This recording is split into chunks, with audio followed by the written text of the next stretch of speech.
buenas tardes, ¿cómo les va? Bienvenidos a Los Siete Locos. Una nueva semana, volvimos al estudio, estoy contenta. Estaba medio resfriada, eso fue todo, pero bueno, estuvimos grabando.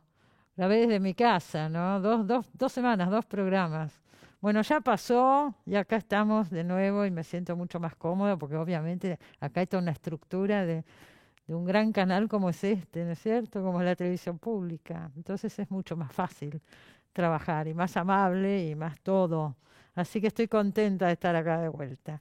Y estoy contenta con todos estos libros de los que vamos a charlar hoy en el programa. Y vamos a charlar también de cine hoy, ¿eh? Tenemos un especialista que nos va a hacer algunas recomendaciones. Pero empezamos con un escritor argentino que ha sacado esta novela que tengo en la mano. Ambiciosa, profunda, larga, muy bien documentada. Años debe haber pasado, ¿no? Para hacerla. Pienso ahora en plena... acá la última vez que vino creo que fue hace 4 o 5 años, así que supongo, después le vamos a preguntar qué es el tiempo que le dedicó a esta nueva novela. Ahí presentamos al autor y charlamos con él. Ahí va.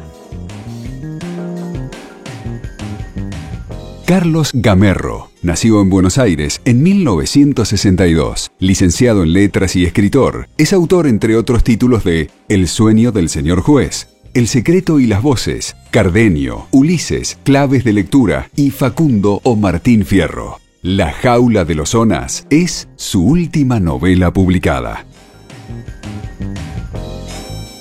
Bueno, acá lo tengo, La jaula de los Zonas. Yo sé que Carlos Gamerro trabajó muchos años en este libro. Así fue.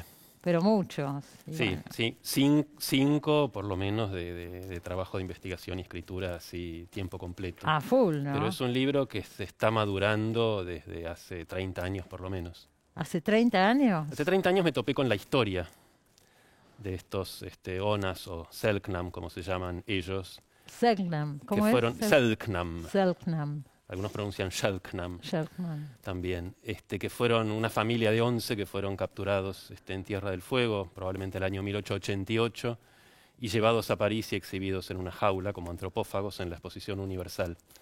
Y digamos, la historia me capturó y bueno, poco a poco iba comprando libros, investigando, pero digamos, no recién encaré el proyecto y dije, bueno, ahora me pongo a investigar a fondo y escribir la novela hace 5 años. Porque la última vez que viniste acá, me parece que fue con Cardenio, ¿no es cierto? Uh-huh. Tu novela sobre Shakespeare. Exacto. Hace unos cuantos años ya. Y es del 2016 esa novela, así que ahí están esos. Ahí están los 5 años. O sea que la historia de estos zonas, yo había leído, hay libros muy importantes, vamos de paso a decirlo, de la literatura argentina reciente, relativamente reciente, como Fuegia de Eduardo Belgrano Rawson, o el libro de Silvia Iparraguirre. Exacto. La Tierra del Fuego. ¿En la Isla del Fuego? ¿Es? ¿O la Tierra? No, la Tierra del Fuego. La Isla del Fuego es otro libro de un historiador. Y debe haber un montón de salesiano. historiadores que no conozco, pero esos 2 libros literarios que en su momento tuvieron mucho éxito, no tratan exactamente este tema. Tratan el tema de Fitzroy, que se llevó también unos indígenas de la Patagonia de Tierra del Fuego a Londres, creo. Exacto. Sí, a mí me pasaba cuando, sobre todo acá en Argentina, que esta historia no es tan conocida, en Chile es más conocida, cuando empezaba a contar la historia me decía, sí, los de Darwin. Digo, no, esos son eso estamos hablando de 1830, esto es casi 1890, o sea que son 60 años. Y los indígenas que se llevó Fitzroy eran Yamana, que eran de Tierra del Fuego, pero de la costa, de las islas, eran los canoeros. Los Zonas eran el grupo de cazadores de tierra adentro, que no habían tenido prácticamente ningún contacto con los blancos hasta ese momento. Y viene un tipo, un aventurero que andaba por ahí y los atrapa y se los lleva a la Exposición de París. Sí, no fue un hecho aislado porque se dio en el contexto de lo que tendríamos que llamar o un genocidio o una limpieza étnica. O sea, justo a mediados de 1880 se dan cuenta que, sobre todo empiezan el lado chileno, que la tierra es buena para las ovejas, empiezan a establecer las estancias. Y claro, esas tierras eran las ocupadas por los Selknam y los alambrados, la matanza de guanacos con la idea de que competían con las ovejas, hacen que los Selknam empiecen entonces a aprovecharse de estas ovejas que eran tan fáciles de atrapar. Y la respuesta de los estancieros fue poner precio por por cabeza de indio, por par de orejas. Y los cazadores de indios entonces empezaron a operar. Fue muy distinto a la conquista del desierto porque no fue algo llevado a cabo por los ejércitos, sino en forma privada, pero con la complicidad, la anuencia de las autoridades y la policía. Claro, seguro. También hay que pensar que, Ushuaia todavía, estamos hablando, era una misión establecida por los anglicanos, no había una presencia todavía del lado argentino, sobre todo, de ninguna colonización. Y bueno, se ve que, no sabemos esos datos, eso yo lo ficcionalicé, no sabemos cómo fue exactamente, pero mi hipótesis es que uno de estos cazadores de indios se encontró con estos 11 y dijo, antes que matarlos me voy a ganar más plata poniéndoles cadenas, subiéndolos a un barco y llevándolos a Europa. Y decía que eran antropófagos. Y los exhibían como antropófagos. Les tiraban carne cruda, tipo bestias así, salvajes. Y claro, porque eso era parte del espectáculo, ¿no? Hay que tener en cuenta que la exposición universal tampoco esto fue algo aislado, ¿no? No es la historia de una aberración, sino la historia de una práctica natural, absolutamente naturalizada. Vos hablas de un show de Buffalo Bill, ¿no? Está el show de Buffalo Bill, con la diferencia que Buffalo Bill también creo que fue con cerca debe haber sido por lo menos 100 Sioux. Pero también hay una diferencia fundamental. Con Buffalo Bill, los indígenas de Estados Unidos, de Norteamérica que lleva, hay un cierto acuerdo, hay un diálogo, hay una relación contractual. De hecho, yo tengo un episodio en mi novela que no es del todo ficcional, que los indios de Buffalo Bill van al Café Riche, que es uno de los cafés más sofisticados de París, a cenar, ¿no? Y hay un argentino en la mesa al lado que dice, ¿cómo dejan entrar a los indios acá? Y ahí se da cuenta que también hay como indios de primera y indios de segunda, y que mientras los indios de Buffalo Bill se daban la gran vida en París, los Selknam de Tierra del Fuego los tenían encerrados en una jaula como animales. Pero no solo eso, porque vos hablás mucho en el programa también, en el libro. En el programa hablo también. En el programa estamos ahora. Hablás mucho en el libro de los argentinos en París, ¿no? En esa época, y bueno, es una mirada, qué sé yo, mueven la risa en muchas partes. Porque ellos se indignan por este asunto de que a los yanquis les admiten cosas que a ellos los miran medio como diciendo quiero pero no puedo, una cosa por el estilo. Sí, había una palabra clave que era rastacuero, ¿no? Que se aplicaba a los sudamericanos ricos que iban a París y se las querían dar de europeos o de franceses. Y los franceses, para marcar la diferencia, ¿no? les ponían ese mote. Pero lo interesante, yo eso lo descubrí, leyendo la literatura de la época, tanto viajeros argentinos como la literatura francesa, es que a los norteamericanos no los llamaban rastacueros. Y los norteamericanos no hacían ningún esfuerzo por pasar por europeos. Ellos iban a hacer lo que ellos eran, ¿no? Claro. Y el show de Buffalo Bill fue como la máxima demostración, porque los franceses estaban fascinados con Buffalo Bill, con sus cowboys, con los indios, con Annie Oakley, que era la gran tiradora, que siempre daba en el blanco. Y mientras que la Argentina, cuando tiene que participar en la Exposición Universal, manda el famoso pabellón argentino, que después vino para acá y fue el primer museo de Bellas Artes, totalmente al gusto francés, como que no se notara que era sudamericano. Era lo que de hecho, se lo encargaron a un arquitecto francés, las esculturas fueron hechas en Francia, ¿no? Ahora me enteré que una de las esculturas, justamente la alegoría de la República Argentina, que aparece en la novela, en un episodio, está en la Escuela Técnica Rayo, ahí en Libertador. Ah, no me digas. No llegué a verla, pero... habrá que ir a verla. Sí. Y vos decís que cuando se desmonta este stand en la Feria Internacional lo traen para acá, el pabellón. Sí, lo traen para acá y lo vuelven a armar en la zona de Retiro. En Retiro, ¿no? Donde está ahora el Museo de Bellas Artes. No, este fue el primer edificio del Museo de Bellas Artes. ¿Y qué pasó después con eso? Después tuvo otros usos y finalmente fue desmontado y me han dicho que si buscas en alguno de estos sitios, no voy a dar nombres para no hacer publicidad, todavía se rematan pedazos del pabellón argentino.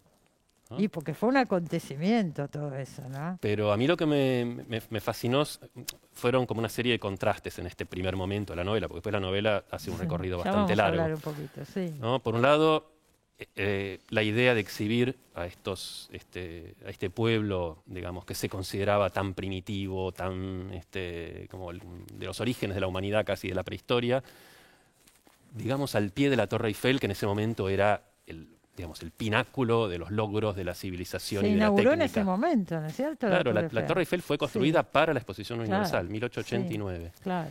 Entonces, de alguna manera, la idea de esas dos estructuras de hierro, la torre que representaba la civilización, digamos, y la jaula con los antropófagos supuestos, que no lo eran, me pareció un contraste fascinante. Y después, el hecho que la Argentina participara con una muestra que trataba de mostrarnos como europeos, que no éramos ni somos. Pero además, qué gracia para ellos es eso, qué atractivo, qué aportamos, nada. ¿No? Es absurdo. Justamente ahí es donde los estadounidenses entendieron que lo que tenían que llevar era lo de ellos, ¿no? Cowboys, indios, show. Obvio, y nosotros nada. Ahora, después la historia, vos decís son 11 indígenas que trae este aventurero para acá. Creo que hay 2 que mueren en el camino, en el barco. Sí, porque la foto, que es la única que hay, que digamos que yo la quise incluir en la novela como para decir, bueno, esto sucedió y son estos. Cada uno los puede ver estos rostros. Ya hay, en la foto que se sacó en París hay 9. O sea que 2 murieron. Hay que entender que 2 murieron por el camino. Yo supongo, porque la información que pude encontrar no da cuenta tan detallada, que fueron los varones adultos, porque en la foto no hay varones adultos. Y una familia de Selknam no podía carecer de uno o 2 varones adultos. Claro. Y después mueren 2 o 3 más en Europa, porque después de París los llevan a Londres y los exhiben en Londres. Y después de Londres los llevan a Bruselas y los exhiben en Bruselas. Y, digamos, como que se consideraba, eso también hay que, digamos, es lo llamativo. Normal que estos indígenas fueran llevados en una jaula de un lado al otro. Claro.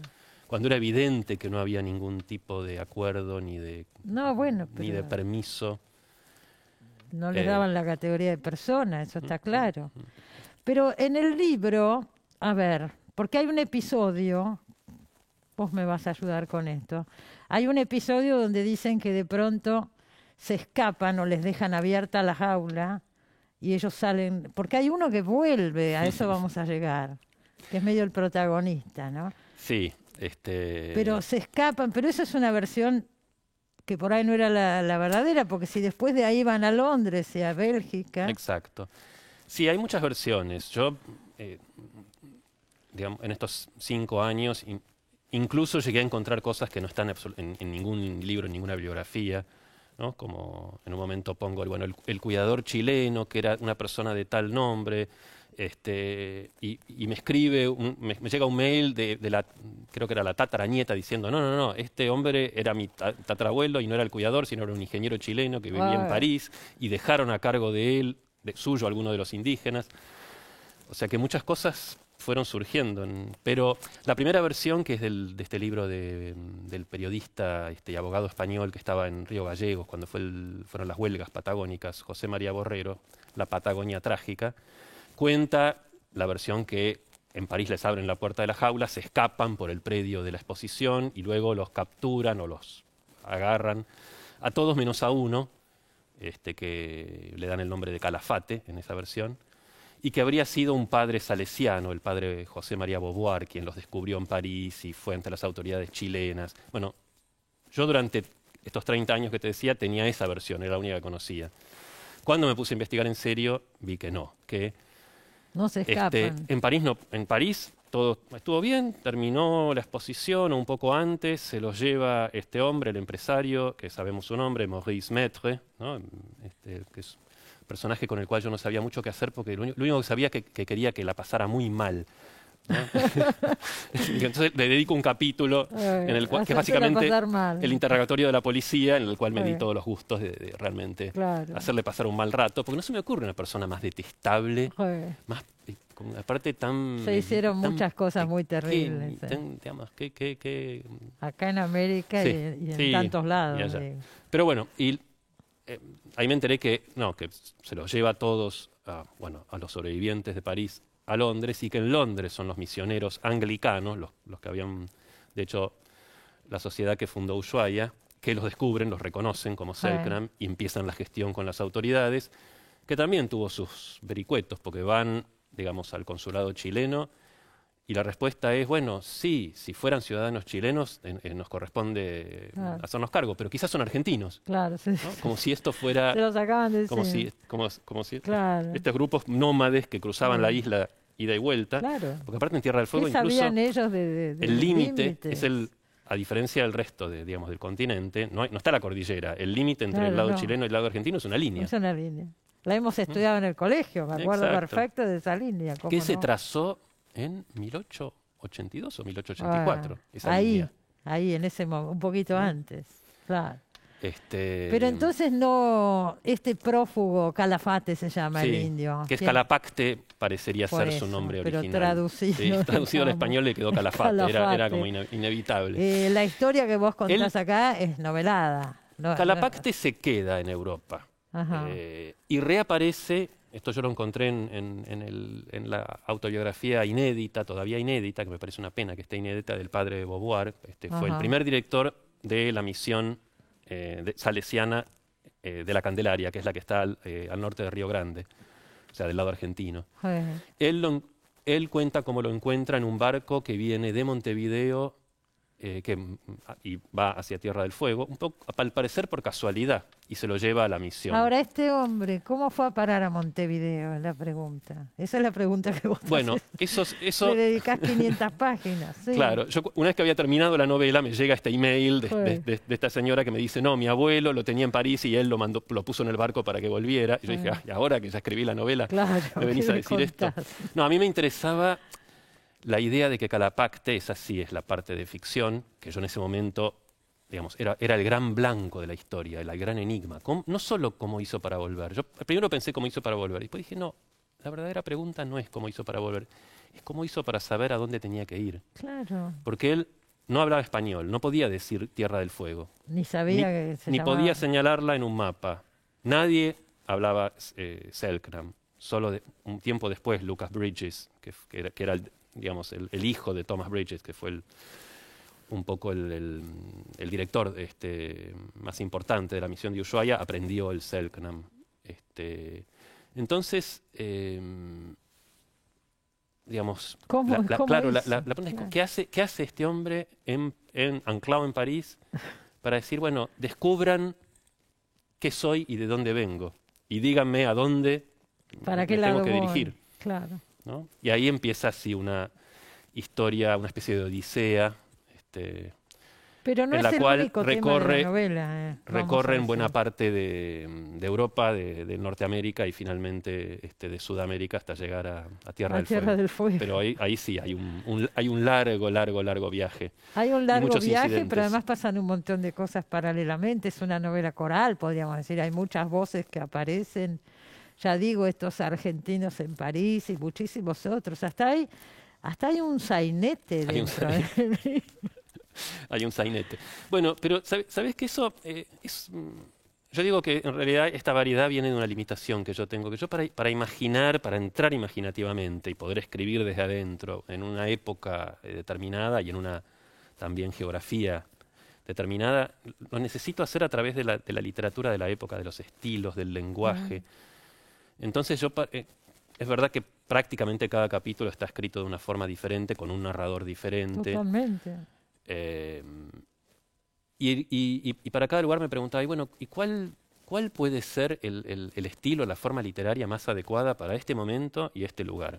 Y cuando llegan finalmente Calapacte y Karl, que es un amigo que se hace un judío alemán anarquista, que se conocen en la Torre Eiffel justamente, porque Calapacte, eso es un episodio que le tengo bastante cariño, sube a la torre para ver si desde ahí puede divisar su tierra, ¿no? Y obviamente no ve su tierra, pero se encuentra con Karl, claro. Y él un poco se hacen amigos y emprenden juntos el viaje. Lo ayuda, claro. ¿No? Y cuando llegan a Buenos Aires yo dije, bueno, estamos en Buenos Aires a principios de siglo. ¿Cómo doy cuenta de esta realidad ya con la inmigración? ¿No? Y ahí va el sainete. Y todo lo que está pasando, y dije, bueno, el sainete es claramente el género que que se hace cargo de lo que está pasando en ese momento no es tanto la novela, el cuento, la poesía, sino esta cosa nueva, popular, híbrida, ¿no? Babélica, que era el sainete, y con sus juegos de palabras que me parecen fascinantes. Y no te privás de ninguno. De hecho metí un poco de todo, no es solo es sainete en el sentido que el sainete es el género de mezcla por excelencia, pero hay un poco de grotesco criollo, un poco del circo criollo, tipo los Podestá. Bueno, transcurre durante carnaval encima el capítulo, el momento ese del sainete, así que sí, me divertí bastante. Te divertiste, pero hay un trabajo de investigación impresionante atrás de Uy, la cantidad de sainetes que leí. Claro, me imagino. Y muchos son muy malos, pero... Y bueno, pero todo servía para el libro. Pero claro, cuando uno está buscando materiales, en este caso materiales lingüísticos, el habla de los inmigrantes, cómo habla el italiano, cómo habla el alemán, cómo habla el judío, cómo habla el turco, ¿no? Y toda la parte de Europa también, o sea, todo. Sí, bueno, y en Estados Unidos también... Por eso digo. Porque hubo otra exposición, que fue la exposición de Chicago. ¿No? Donde ahí interviene Franz Boas, que es uno de los padres, o el padre de la antropología moderna. Y también había toda una cuestión en aquel momento con el que sigue teniendo mucha vigencia hoy en día, con el tráfico de restos, ¿no? Se vendían partes de cuerpos y esqueletos, porque, digamos, estaba en su auge esta pseudociencia que era la antropometría, que pensaba que midiendo los huesos se podía establecer exactamente la raza y el lugar en la escala evolutiva, porque para ellos estaba totalmente fuera de duda de que había una escala biológica, pero digamos, de razas superiores. Si no, es imposible que pase esto, ¿cierto? Sí, si bien es una cosa que uno sabe, una cosa es saberlo y otra cosa es verlo. Yo, digamos, tomé conciencia de que todas las ciencias del hombre en el siglo XIX tenían base racial. Sí, claro. ¿No? Y eso recién se empieza a desarmar después de la Segunda Guerra Mundial. Si bien había muchos que lo cuestionaban, Franz Boas fue uno de ellos. Pero si lo pensás en términos históricos, no hace tanto. No, y aparte, claro, es lo que decís vos, ¿qué justificación tiene ocupar un país, esclavizar o someter a su población, apropiarse de los recursos? Bueno, son inferiores y nosotros somos superiores. La evolución de Darwin, que no tiene nada que ver con el cambio en las sociedades humanas, se aplicaba así de forma mecánica. Absoluta, ¿no? Absoluta, claro. Y justamente el mismo Darwin, en el viaje en el Beagle y en otros escritos, propone que los indígenas de Tierra del Fuego son la escala más baja, ¿no?, en la evolución humana. O sea que mismo ahí está la base de... La más baja de todas. Sí, ¿no? En un momento, cuando... ante estos cuestionamientos, que es el escándalo que produjo esta idea de que descendemos de los monos, ¿no?, que es una simplificación, pero bueno. Él dijo, bueno, en un momento escribe, digo, me avergonzaría menos descender de los monos que de alguno de estos salvajes fueguinos. Así no va. Y él consideraba que los Yamana, por ejemplo, que fueron los que él contactó, con los Selknam tuvo como un contacto mucho más esporádico. Dice, bueno, son tan primitivos que su lengua no debe consistir de más de 100 vocablos. Estamos hablando de una de las grandes mentes de la historia de la humanidad, o sea, un genio. Claro, pero era una manera de pensar. Estaban instalados. Después Thomas Bridges, cuando compila un diccionario de Yamana inglés, creo que paró cuando iba por los 35.000 vocablos. Obviamente no hay lenguas primitivas, todas las lenguas son igualmente sofisticadas y complejas y tienen el mismo nivel de desarrollo intelectual. Pero eso son ideas que en el siglo XIX parecían extrañas, ¿no? Me ¿Viajaste a la Tierra del Fuego? Sí, viajé mucho a la Tierra del Fuego, la recorrí toda. Siempre me gustó mucho la Patagonia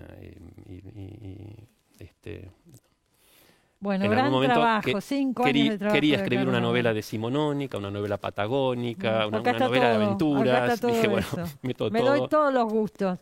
Y la parte que hiciste en pandemia, qué maravilloso un proyecto así para tener que encerrarse, digo. Sí, igual ya estaba hecha. Ya estaba prácticamente terminada. De hecho, salió con un año de demora. Podría haber salido en mayo del año pasado. Y casi no salieron libros en mayo del año pasado. Era un suicidio. Al principio no salió nada, después empezaron. Y de hecho, ya que mencionaste la conexión pandemia, la única conexión pandemia que tiene es que la última lectura y la última corrección la hice en el mes que tuve COVID. Tuviste COVID. No sé si eso habrá entrado influido en la novela, pero ese recuerdo lo tengo muy claro. Bueno, saliste bien. Veo. Sí, por suerte sí. ¿Cuándo fue eso? Y en agosto-septiembre del año pasado. No, es una experiencia que no le recomiendo a nadie. Bueno. No, hay que cuidarse muchísimo y seguir cuidándose a pesar del cansancio, porque es realmente espantoso. Está bueno que lo digas. Sí. Está bueno que lo digas, porque la gente está cansada y yo veo que afloja. Y no nos podemos dar el lujo de aflojar. Todo lo contrario. Por uno y por los demás. Realmente tuve neumonía, tuve 3 días internado. Por suerte no me tuvieron que entubar ni nada parecido, pero realmente el recuerdo es horrible.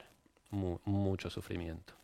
Bueno, me alegro que haya salido todo bien y que estés acá y que esté el libro nuevo, La jaula de las zonas, acuérdese, con todo lo que hemos hablado, de Carlos Gamerro. Muchísimas gracias. A vos, Cristina. Me alegro de verte, hace un montón que no te veía. Con todo esto ya no hay lugares donde encontrarse, no hay nada. Bueno, qué bueno que nos podamos encontrar en el mundo real por una vez. Un ratito, aunque sea. Gracias. Enseguida volvemos, no se vayan.